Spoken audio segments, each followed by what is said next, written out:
जय श्री कुंज बिहारी श्री हरिदास।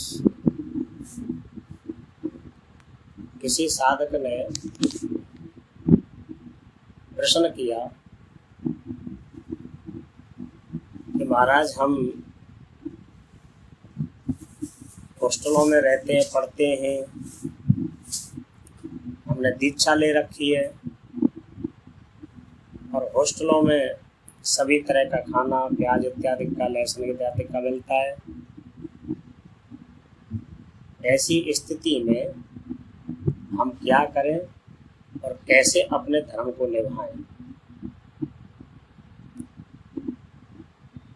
तो हमारे आचार्य कह रहे हैं कि मन जो है वस्तु में दिए रहे और परिस्थितियों के कारण कोई ऐसा कार्य बनता है तो उसकी कोई चिंता न करें। परिस्थितियां हैं, आपातकाले मर्यादा नास्ते। आपातकाल की स्थिति मर्यादाओं का नाश हो जाता है। तो ऐसी स्थिति में प्रभु से प्रार्थना करें, प्रभु हम क्या करें, हमारा कुछ ऐसा ही समय है, हम इसको छोड़ भी नहीं सकते, कहाँ से अपना अलग से खाना बनाएं, हॉस्टलों में रहते हैं। तो ऐसी स्थिति प्रार्थना करके व्यास जी से कि व्यास जी महाराज, हमारे सामने बड़ी परिस्थिति है। जैसे महात्मा लोग मधुकरी करने के लिए जाते हैं तो कौन है लहसुन प्याज का बनाया है क्या पता है, संत मधुकरी करते हैं। तो उस ठाकुर जी के नाम पर जो प्रसाद लिया जाता है वो सब पवित्र होता है, शुद्ध होता है। संत जाके बोलते हैं जय जय श्री कुंज बिहारी लाल, और जिस माँ ने जैसी सब्जी बनाई है वही स्वीकार करनी पड़ेगी। तो कुंज बिहारी श्री प्रिया जी के नाम से वो सब शुद्ध हो जाता है। तो आप जब लें तो पहले उस प्रसाद को जय जय श्री कुंज बिहारी लाल बोल के हम मधुकरी के समान इस वस्तु को पा रहे हैं, ऐसा भाव करके और अपने मन को अपने ठाकुर जी में लगाए रखो तो सब शुद्ध है। अब इन चीज़ों को देखते रहें तो हम प्रभु का भजन भी नहीं कर सकते। हालात कुछ इस तरह के हैं कि संसार में रहना पड़ रहा है, योग्यता लेनी है।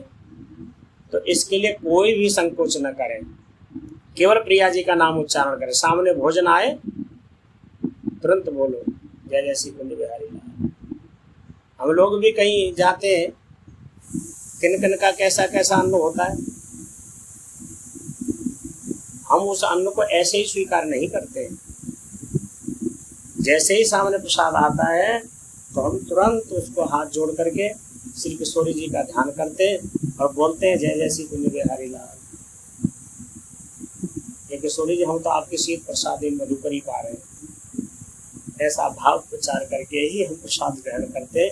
इसी तरह से आप लोग भी उसको इसी भाव से स्वीकार करें तो आपके लिए उसमें कोई भी दोष नहीं है। ये परिस्थिति में तो ये सब कुछ चलेगा, लेकिन परिस्थिति नहीं है और फिर आप वही कार्य करेंगे तो ठाकुर जी नहीं मानेंगे। अपने घर में हैं तो पूर्णतः इन वस्तुओं का त्याग करें। परिस्थितियां हैं तो कुंज बिहारी प्रिया जी का नाम उच्चारण करके भोजन करेंगे तो सब शुद्ध ही रहेगा। तो कोई हमारे को बेकार उत्पन्न नहीं कर सकता प्रसाद। जैसे भजन करने के लिए जीव के सामने कुछ ऐसी परिस्थितियां हैं, उन परिस्थितियों के कारण से धाम का वास नहीं कर पा रहा है, अंत जगहों पर भी उनको रहना पड़ रहा है भक्तों को। अब कोई साधक कहे कि भजन तो वृंदावन में होगा, कहीं दूसरी जगह होगा नहीं। तो जैसे साधक की उस स्थिति में आचार्य महापुरुषों ने सुगम कर दिया कि देश द्रव्य थल काल जल कछुन उपेक्षा जाय, रोग भोग सुच असुच में पावन प्रभु भरताय। पावन प्रभु भरताहे डाहे लागे जाय जन की, और तन की कछुन गलान करे माने सब मन की। जिसे भजन करने के लिए आचार्य कह रहे हैं किसी सुंदर देश की आवश्यकता नहीं है। हम परिस्थिति काल में कोई देश नहीं है तो कैसे भजन करें, व्याकुल हो जाएं, भजन ही ना करें। नहीं भाई, भजन करने के लिए भी तो जिस जगह पर है उसी पे भजन करो। द्रव्य माने पैसा। कोई साधक कहे कि महाराज हमारे पास पैसा नहीं, भजन कैसे करें? पैसाओं से भजन नहीं होता है। किसी सुंदर स्थान देश से भजन में कोई वार्ता नहीं है। काल माने समय। महाराज सुबह सुबह भजन करना चाहिए और सुबह हमारे को समय नहीं मिल पाता है तो हम कैसे भजन करें? उसके लिए भी आचार्य कह रहे हैं कि इस सब करने के लिए भी जरूरत नहीं है, काल की जरूरत नहीं है।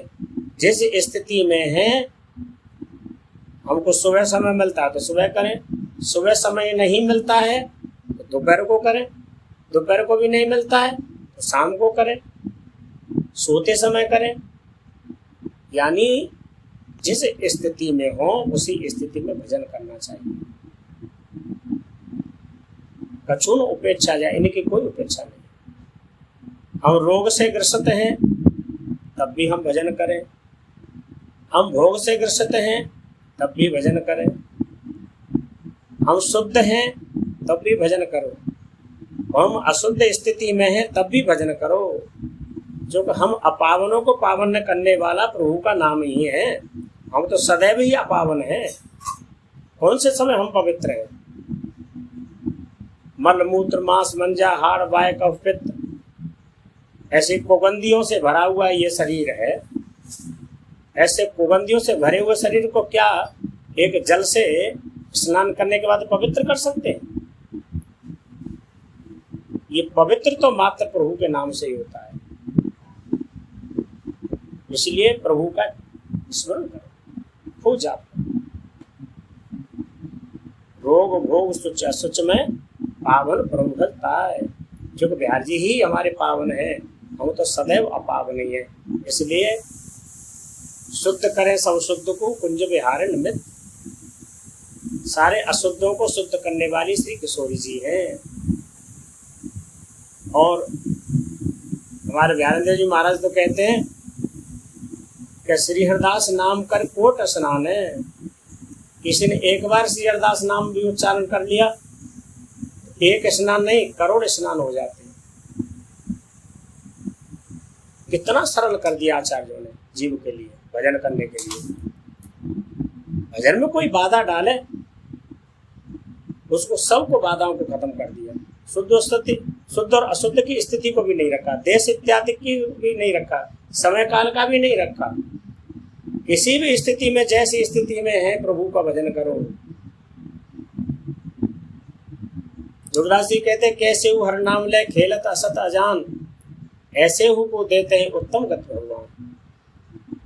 कैसे भी प्रभु का चिंतन करो, जान में करो अजान में करो, शुद्ध होके करो अशुद्ध होके कर, हर स्थिति में भजन करना इस आचार्य महापुरुष लोग कहते हैं। इसी के द्वारा हम शुद्ध हो सकते हैं।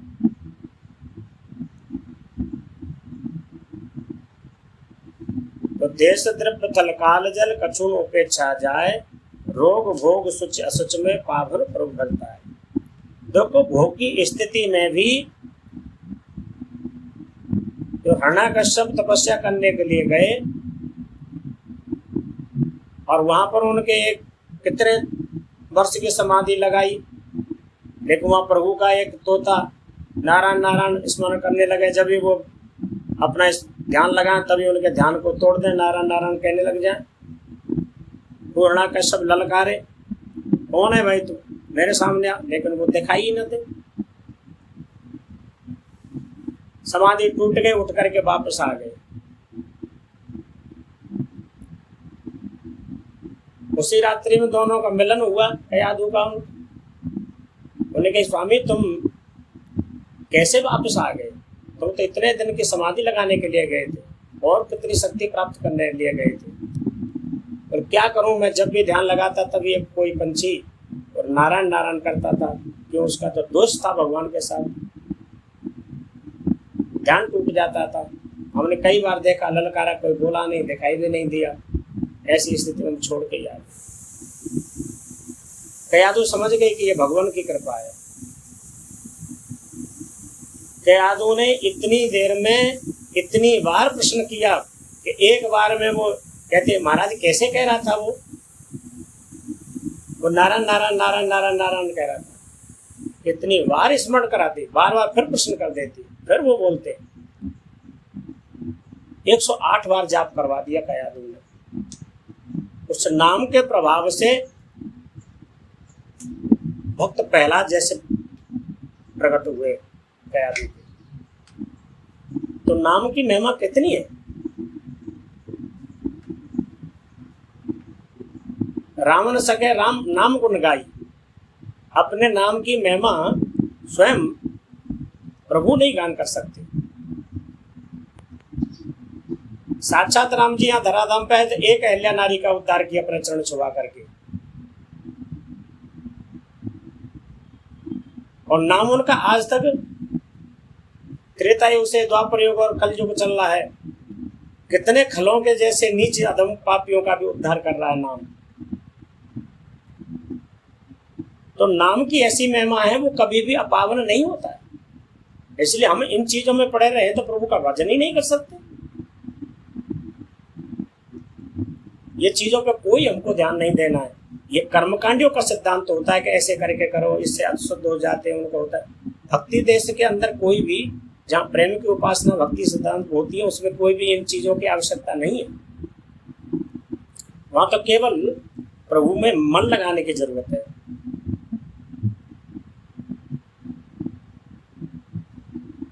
तो देश द्रव्य थल काल जल कछुन उपेक्षा जाए, रोग भोग सुच सुच में पावन प्रभु भरता है, पावन प्रभु भरता है डाय लागे जा जनकी।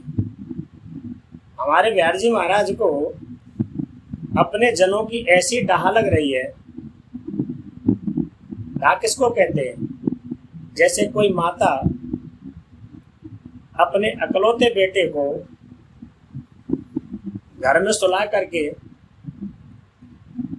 और बाहर काम करने के लिए चली जाए और बाद में उस घर में लग जाए अग्नि, और माता को पता लगे कि इस घर में अग्नि लग गई और मेरा बेटा अंदर सोया हुआ है, छोटा सा मासूम। तो माता सारे काम को छोड़ करके और उस अग्नि में कूद पड़ती है, अपने प्राणों की भी ये परवाह नहीं करती है कि अग्नि मुझे जला देगी, मार देगी। वो अपने पुत्र को बचाने के लिए उस अग्नि में कूद पड़ती है। जैसे उस अपने बच्चे के लिए माँ को डाह लगती है, वो अपने प्राणों की भी परवाह नहीं करती है। इसी तरह से अपने भक्तों की भगवान को डाह लग रही है। ये मेरे भक्त तरतापों से जलित प्राणी ताप संतापों से जल रहे अग्नि की तरह इस मृतमंडल लोक में पड़े हुए हैं। ये कैसे भी मेरा भजन करने और मेरे पास आ जाए। प्रभु को ऐसी उस माँ को डाहे, ऐसी अपने भक्तों की डाह है, उसके लिए क्या हम शुद्ध अशुद्ध होंगे। डाह लागे जाए जन की और तन की कछुन गलान करे माने सब मन की। उनको अपने तन की कोई गलानी नहीं। ये मेरा भक्त कैसा है, तन की कछुन गलान करे माने सब मन की। वो तो केवल अपने मन की बात को मानते हैं कि इनका मन मेरे अंदर कितना है, मेरे भक्तों का। तो मन वस्तु में दिए रहे वाचिका सिद्धांत में, तो हम सब शुद्ध हैं।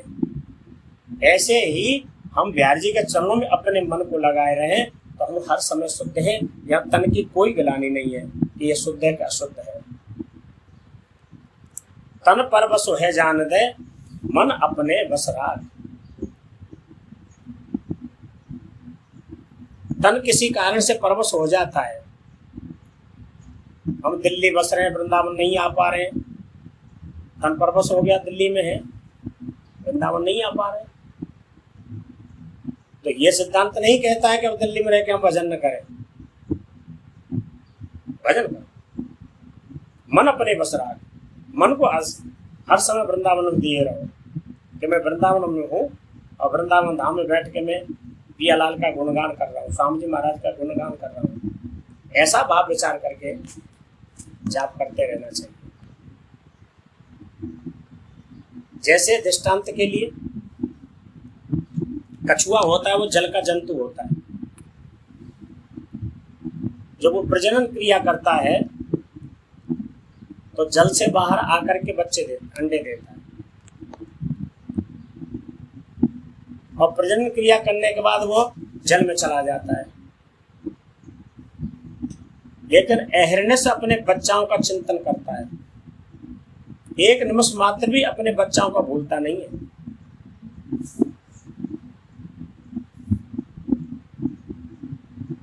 दो तरह से बच्चाओं का पोषण होता है।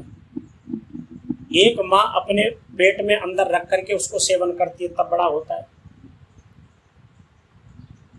पंछी लोग अंडा देते हैं, कुछ ऐसे होते हैं जो अंडे देते हैं, उनको बैठ करके सेवन करते, तो वो बच्चे पैदा होते हैं। लेकिन कछुआ न पेट में रख के कर रहा है न बैठ के कर रहा है, वो किससे कर रहा है? मन के द्वारा कर रहा है, मन के द्वारा चिंतन कर रहा है। एक निमिष मात्र भी भूलता नहीं है। यदि एक निमिष के लिए भी भूल जाए तो बच्चे मर जाए, अंडा फूट जाए, मर जाए बच्चा। तो उसने किससे सेवन किया? कछुआ ने केवल मन से सेवन किया। मन के द्वारा सेवन करने से वो अंडा पक करके फूट करके बच्चे बन जाते हैं और अपने परिवार मिल जाते हैं। तो तन परवश है जान दे, मन अपने वश राख, जैसे कच्छप कुंजलों काज होत निज साथ। जैसे कछुआ का भी बताए, ऐसी प्रकार से कुंजा नाम का पक्षी होता है। उसका व्रत है, वो जब अंडे देता है तो बर्फ के ऊपर जाके अंडे देता है, लेकिन वो बर्फ पर रह नहीं सकता, अंडे दे करके नीचे आ जाता है। और मन के द्वारा वह एक दाना चुगता है, फिर बच्चे के चुने चितारे फिर चुने, चुन चुन चिंता रे कुंजा लाल बसाइया छिन्नाए विसारे ने। एक दाना चुगता है, फिर अपने बच्चों की याद करे, फिर एक दाना चुगता है, फिर अपने बच्चों की याद। ऐसा नहीं कि 2 बार दाना चुग ले। यदि 2 बार दाना चुग ले तो बच्चे मर जाए, अंडे। जैसे वो कुंजा पक्षी एक एक दाने पर अपने बच्चों का चिंतन करता है, याद करता है, उसकी याददाश्त से वो अंडे पक करके फूट करके अपने परिवार में मिल जाते हैं। उसी तरह से हम अपने मन को हर समय वस्तु में दे रहे हैं, उनका चिंतन करते रहे, ध्यान हमारा वहीं पर रहे, तो जो चाहे सब कुछ होता है। प्रभु अपने भक्तों से कभी भी कोई किसी तरह की गिलानी नहीं मांगते, केवल मन की बात मांगते हैं कि मन मुझ में कहता है। संसार को क्या चाहिए? तन चाहिए। ठाकुर जी को क्या चाहिए? मन चाहिए। तो मन हमेशा अपनी वस्तु में दिए रहो, जहाँ भी है इन सारी चीजों की आवश्यकता नहीं है। जय जय श्री कुंज बिहारी श्री हरदास।